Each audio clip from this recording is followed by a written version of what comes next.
Okay, evening everyone. I've got 4 or 5 charts to show you tonight. I'm going to start off here with JBH. That's a JBH daily, looking at a 1 year chart. Nice little retrace here. First thing we might do is throw some fibs on this just to see how the retrace is looking. We'll run it from maybe this low here.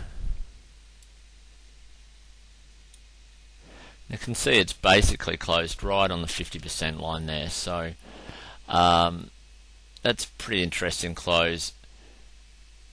Also basically correlates with this previous resistance here, which is now providing support. There's also a bit of resistance back here as well, so we'll get rid of those. So fibs are suggesting it could be an area we're looking at a bounce. Could probably run a trend line on this. Whatever works for you, whatever you're used to using. I'm going to throw a rough one in there. Could probably throw a parallel trend line on there as well. So you're almost trading in that range there as well, and we'd be at the bottom of that upward trending range. So a few signals there to suggest that on the daily JBH may be in an area that we can look for a bounce. I'm going to swap to the intraday chart. That's a 5-minute chart for the day. I might go a little bit wider here. No, we'll go back to the day, sorry. Okay, so JBH is, I find, one of the more tradable stocks on the market at the moment. It has some really good intraday swings. It was up early, about 20 cents from memory, when the market was pretty weak. Spiked up from an open of 20.46 to 20.68 pretty quickly. Once it gets vertical like that, I'm always looking for a short scalp, especially if they're going in the opposite direction to the general market. So there was a nice short in this, basically from as high as about 2070, it got down to 2030 odds. So there was a 40 tick dump in there. I took a small amount of that. And then there's the recovery. I actually missed this leg here, I think, from memory. Although I did trade JBH several times today, so it found a base here, bounced quite nicely. Interestingly here, and this is where my next trade was shaping, was it failed to break that initial high, so it started to roll over. Once it broke that support there, so 2057, we're looking for the short. If you take that short at 2057, your exit is pretty simple, straight above this resistance here. As you can see, it didn't test the resistance. Probably be looking for some sort of support down here, which it broke and then started to bounce. So that was another nice short scalp in JBH here. Now the next thing of interest in JBH today were interest rates come out at 2.30, and of course they were put on hold. So it suggests that retailers may be strong into that news. I mentioned DJs in the Twitter, and it bounced quite well throughout the afternoon after that interest rate news. 2.30 on the chart is about here. So you'll see it actually, JBH actually struggled to bounce straight away after that news, which I found quite interesting. I kept a close eye on it after that. But what it did do is retest that previous low, which is at 2023. And as you can see, it hit it exactly and then started to bounce. So a double bottom looked like it was in play here. The entry then is a break of one of these bars here when you form the swing. So that bar was 2028, and I think that's about when I look to get in. We looked for an increase in the volume, and it did eventually come. A bit of volume started to kick in the afternoon. So it bounced quite strongly, actually broke this previous resistance back here, and struggled to get through 2050 towards the end of the day. But very much on my radar now for follow on tomorrow. We'll go back to the end of the day chart again. If it can break that high, 2068, you would think the swing might be in play. If you want to be a little bit more conservative, you could wait till that bar before at 2080 if you want to. But I'm in overnight in that afternoon action based on the interest rates. So hopefully we'll get a bit of a run out of this one. I'll just very quickly go back to the intraday charts. As far as a exit is concerned, break of this double bottom here, so I'll give it a little bit of space and a break of there and I'll be out. So that's not really a day trade, one I'll be looking for a couple of days play out of if the market behaves. Right, so that's JBH. Next one we're going to look at is LYC. Okay, we'll go to the end of day chart. Really nice swing and break today in LYC. I was actually short early as it started to roll. We'll pull this back to say a 3-month chart.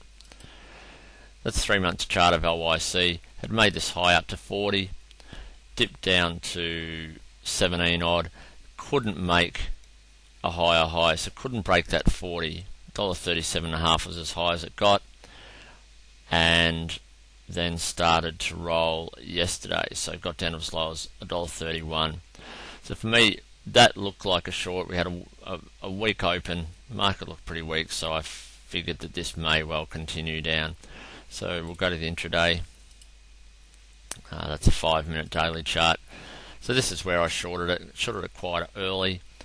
Did start to get some movement, but then it settled quite well here, and as soon as it started to break up from this range, I closed the trade. I think I only got 1 cent out of it, or maybe even only 1 tick, maybe half a cent out of it. But just given how strong it had been previously, and it just didn't look like it could dip any further, I took that trade and locked it away. I think I mentioned the LYC bounce once it broke this tight range here on the Twitter.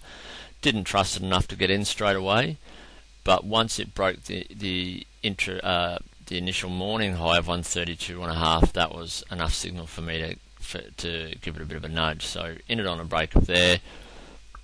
If you take that trade from me, the stop is then a break of either this support there or probably that support there for that extra half tick. So ended a break of 32.5, out at a breakdown of 29 or 29.5, depending on how much space you want to give it. As it was, it powered on pretty much. I think I mentioned there wasn't a lot of volume in it. I'm not sure if I actually tweeted that or not, but the volume did start to kick in after this next break. So there was actually another little swing entry here. That high there was $1.34, and then it tried a few times to get through, and once it broke that $1.34 resistance, that's when the volume started to kick in. You can see the volume really kick in towards close. A lot of that volume, if we go back on this intraday chart, say for a week, we'll go to a 15-minute chart.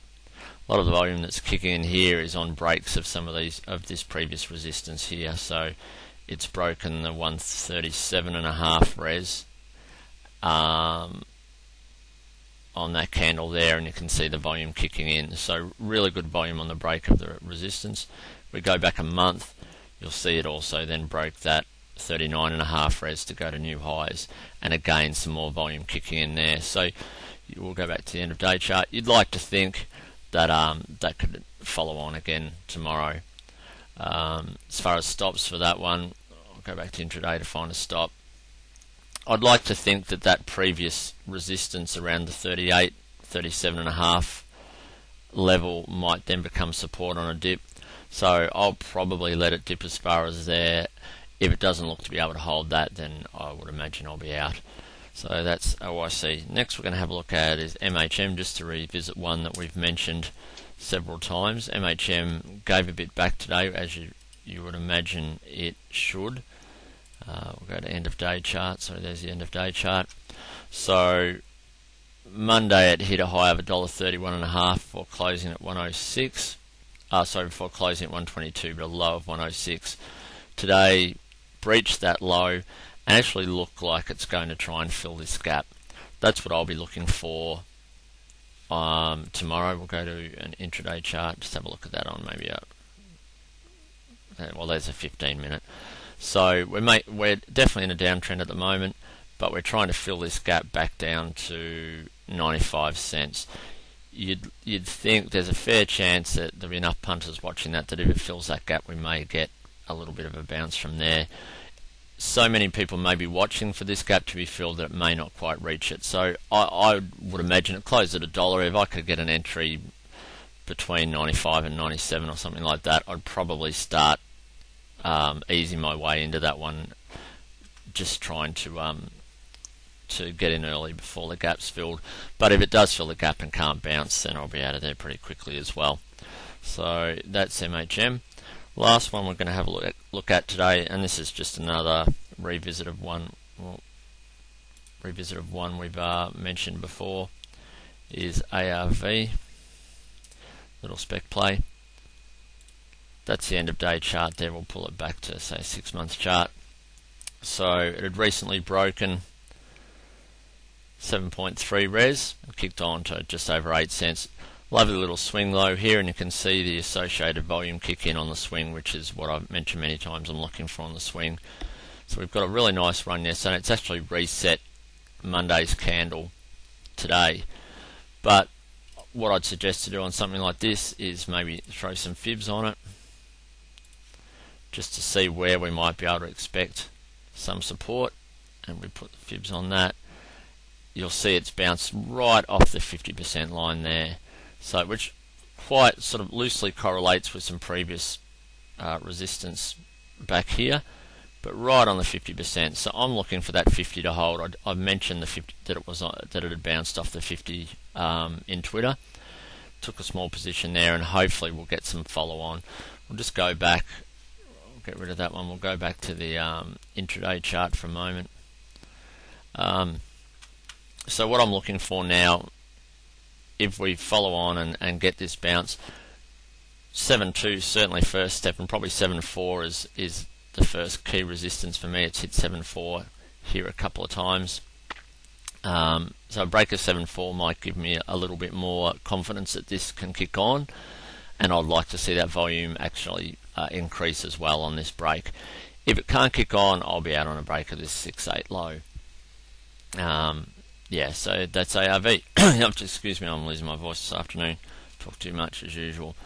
Alright, so there's 3 or 4 charts for you to digest tonight. If you've got any charts that you'd like me to have a look at and I've got time, please send me a message via Twitter or here on YouTube or on the blog, and I'll see if I can add it into our next chart wrap.